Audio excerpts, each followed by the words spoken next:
وفضلناهم على كثير ممن خلقنا تفضيلا الله أكبر देखो जाकुर आलमे आए मुहतरम मुस्तफा की उम्मत खैरुल उम्म देखो जाकुर आलमे आए मुहतरम मुस्तफा की उम्मत खैरुल उम्म আল্লাহ পৃথিবীর জমিনে যত মাখলুক সৃষ্টি করেছেন এর মধ্যে শ্রেষ্ঠ মাখলুক জিন আর ইনসান। এই জিন আর ইনসানের ভিতরে রব্বে কারীম মানুষ জাতিকে আল্লাহ পাক শ্রেষ্ঠ জাতি হিসাবে এই দুনিয়ার জমিনে প্রেরণ করেছে বলি সুবহানাল্লাহ। এই জিন আর ইনসানকে আল্লাহ কেন দুনিয়ায় পাঠাইলেন, কি জন্য পাঠাইছেন? আল্লাহ পাক রব্বুল আলামিন বলেন মা খালাকাতুল জিন্না ওয়াল ইনসা ইল্লা লিয়াবুদুন আল্লাহু আকবার মা খালাকাতুল জিন্না ওয়াল ইনসি বিখা জুজ ইবাদত নিসবে মাকসুদ আযহা মা খালাকাতুল জিন্না ওয়াল ইনসি বিখা জুজ ইবাদত নিসবে মাকসুদ আযহা। আল্লাহ পাক রব্বুল আলামিন জিন আর ইনসান দুই সম্প্রদায়কে আল্লাহ খামাখা সৃষ্টি করেননি। জিন আর ইনসানকে সৃষ্টি করেছে দুনিয়ার জমিনে আল্লাহর দাসত্ব করার জন্য, আল্লাহর গোলামি করার জন্য। আল্লাহ পাক রব্বুল আলামিন ইবাদতের জন্য জিন আর ইনসানকে সৃষ্টি করেছেন বলি সুবহানাল্লাহ। আর পৃথিবীর জমিনে যত সমস্ত ইবাদতগুলি আছে সর্ব উৎকৃষ্ট শ্রেষ্ঠ ইবাদতের নাম হলো কি নামাজ। সর্বশ্রেষ্ঠ ইবাদতের নাম হলো নামাজ। কানজুল আসরারের ভিতরে এসেছে লা সাহবা ফিল ইসলাম লিমান লা সালাতা লাহু, যার নামাজ নাই ইসলামের গণ্ডির ভিতরে তার কোনো অংশীদারিত্ব নাই। জোরে বলেন নাউজুবিল্লাহ।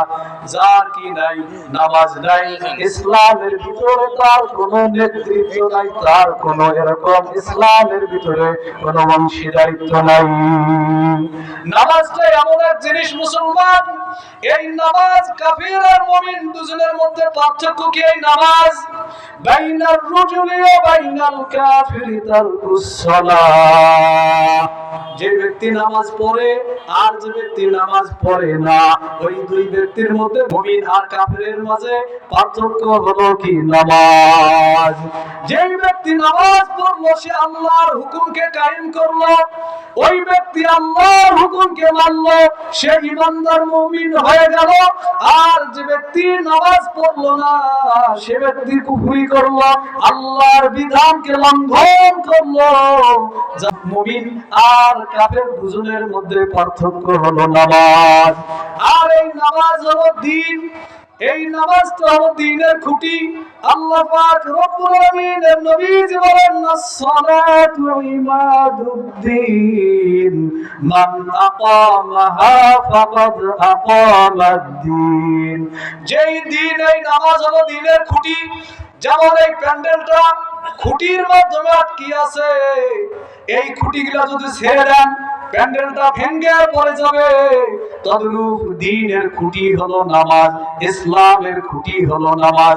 যেই ব্যক্তি নামাজকে কায়েম করলো সেই ব্যক্তি যেন দ্বীনটাকে প্রতিষ্ঠা করলো। আর যে ব্যক্তি নামাজকে ছেড়ে দিল ওয়ামান তারাকাহা ফাকাদ হাদামাদ-দ্বীন।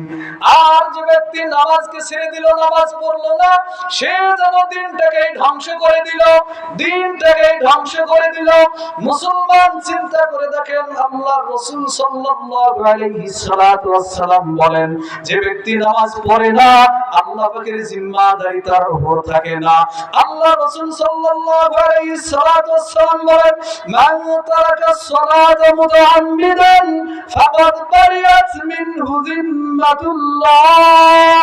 আল্লাহর নবীজি বলেন, যে ব্যক্তি নামাজ পড়লো না, নামাজ ছেড়ে দিল, ইচ্ছাকৃতভাবে নামাজকে ছেড়ে দিল, আল্লাহ পাক রব্বুল আলামিনের নবীজি বলেন ওই ব্যক্তিটা আল্লাহ পাক রব্বুল আলামিনের জিম্মাদারি তার উপর থেকে উঠে চলে যায়। এই নামাজ যে ব্যক্তি পড়ে না ওই ব্যক্তির উপর আল্লাহর জিম্মাদারি থাকে না। নামাজটা যেমন তেমন কথা নাকি, এই নামাজ আমরা তো হেলায় ধুলে করি, কত নামাজ ছেড়ে দিচ্ছি, নামাজ পড়তেছি না, অথচ আমি যে মুসলমান, আমাদের মেইন সম্পদ হলো নামাজ। আপনি কিয়ামতের ময়দানে প্রেসিডেন্ট হন, এই হিসাব আগে হবে না। কিয়ামতের ময়দানে এমপি, মন্ত্রী, স্বরাষ্ট্রমন্ত্রী বলেন, কিয়ামতের ময়দানে আপনি পীর সাহেব বলেন, মুফতি সাহেব বলেন, সমাজের নেতা বলেন, এগুলির হিসাব আগে হবে না।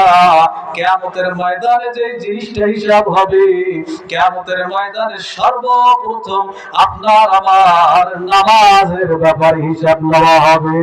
আল্লাহ রাসূল সাল্লাল্লাহু আলাইহি সাল্লাম বলেন, আউয়ালু মা ইউহাসাবু বিহিল আবদু ইয়াওমাল কিয়ামাতিস সালাহ। কিয়ামতের দিন সর্বপ্রথম বান্দাদের যে হিসাব নেওয়া হবে, বান্দা দুনিয়ার জমিনে প্রধানমন্ত্রী ছিল, এই হিসাব নেওয়া হবে না। বান্দা দুনিয়ার জমিনে বড় নেতা ছিল, এই হিসাব নেওয়া হবে না। বান্দা দুনিয়ার জমিনে প্রাইম মিনিস্টার ছিল, হিসাব নেওয়া হবে না। বান্দা দুনিয়ার জমিনে বড় নেতা ছিল, এই হিসাব নেওয়া হবে না। বান্দা দুনিয়ার জমিনে বড় পীর ছিল, হিসাব হবে না। বড় মুফতি, মুহাদ্দিস ছিল, শাইখুল হাদিস ছিল, এই হিসাব হবে না। সর্বপ্রথম কিয়ামতের ময়দানে যে হিসাবটা নেওয়া হবে, আপনার কাছ থেকে, আমি হুজুরের কাছ থেকে যে হিসাব আল্লাহ নেবেন, কিয়ামতের ময়দানে সর্বপ্রথম আপনার আমার কাছ থেকে এই নামাজের ব্যাপারে হিসাব নেবেন। আর যে ব্যক্তির নামাজ ফাইন সরুহাত সরুহা সাইরু আমালি, যেই ব্যক্তির নামাজটা শুদ্ধভাবে পাওয়া গেল, তার আমলনামায় নামাজ ঠিক পাওয়া গেল, বাকি জিকির, আজকার, তাসবিহ, তাহলিল যত কিছু আছে মুসলমান, সব আমলগুলো আল্লাহর দরবারে গ্রহণযোগ্য হবে। বলি সুবহানাল্লাহ। ওয়া ইন ফাসাদাত ফাসাদা সাইরু আমালি, যেই বান্দার কিয়ামতের ময়দানে নামাজটা পাওয়া যাবে না, হিসাবের দিনে নামাজের হিসাব যখন আল্লাহ পাক নেবেন, বান্দার আমলনামায় যখন নামাজ থাকবে না, ওই বান্দা সমস্ত রাত্রি যদি জিকির করে, ওই জিকিরের হিসাব পাবে না। বান্দা দান সদকা করলে এই দান সদকার আগে সে নেকি পাবে না। বান্দা যত নেক আমল করবে, নামাজ যদি তার না থাকে, ওই বান্দার কোনো কিছু আমল গ্রহণযোগ্য হবে না। ও মুসলমান বন্ধুগণ, অনেকে বলে যে আল্লাহ পাক কোরআনে কারিমে 5 ওয়াক্ত নামাজের কথা বলে নাই। আমাদের সমাজে এই এলাকায় না থাকতে পারে, বিভিন্ন জায়গায় এরকম বিভিন্ন পীরের মুরিদ আছে, তারা বলে যে আল্লাহ কোরআনে কারিমে কোথাও 5 ওয়াক্ত নামাজের কথা বলেন নাই। এই কথা বলে সাধারণ লোকদেরকে বিভ্রান্ত সৃষ্টি করতে চায়। ও মোল্লা, তুমি যে নামাজ পড়ো, কোথায় 5 ওয়াক্ত নামাজের কথা কোরআনে বলেছে? এই প্রশ্ন যখন মানুষকে করা হবে, ওই মানুষটা আসলে হতভম্ব হয়ে যাবে। আসলে কোরআনে কারীমে তো কোথাও ডাইরেক্ট 5 ওয়াক্ত নামাজের কথা বলে নাই। আল্লাহ পাক 5 ওয়াক্ত নামাজের কথা কোরআনের আয়াত দ্বারা প্রমাণ করেছে। আল্লাহ পাক রব্বুল আলামিন বলেন, ফাসুবহানাল্লাহি হিনা তুমসুনা ওয়া হিনা তুসবিহুন ওয়া লাহুল হামদু ফিস সামাওয়াতি ওয়াল আরদি ওয়া আশিয়ান ওয়া হিনা তুযহিরুন।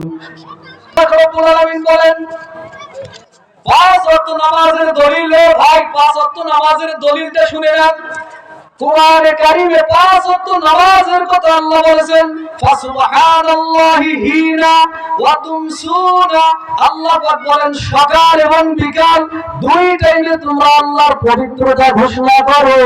এখানে আল্লাহ পাক রব্বুল আলামিন ইবনে আব্বাস রাদিয়াল্লাহু তাআলা আনহু এর তাফসীর কার তিনি রাইসুল মুফাসসিরিন তিনি তাফসীর করেছেন।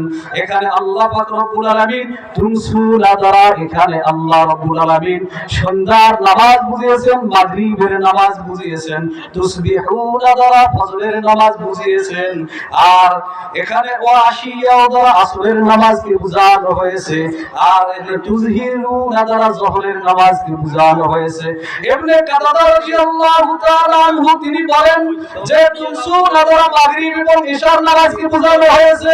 5 ওয়াক্ত নামাজের দলিল সূরা রুম আয়াত নম্বর আপনি 17 থেকে 18 খুঁজবেন। 17 থেকে 18 নম্বর আয়াতে সূরা আর-রুমের ভিতরে 5 ওয়াক্ত নামাজের দলিল আল্লাহ পাক দিয়েছেন। আপনি এখানে তাফসীর করে যে তাফসীর খুললেই পেয়ে যাবেন।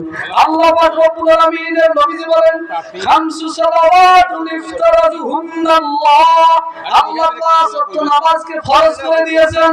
মান আহসানা ওযুহুন্না, যে ব্যক্তি নামাজ গুলি পড়বে 5 ওয়াক্ত নামাজ আদায় করবে, ওয়া সাল্লাহুন্না লিওয়াক্তিহিন্না ওয়া তাম্মা রুকুআহুন্না ওয়া খুশুআহুন্না, যে ব্যক্তি 5 ওয়াক্ত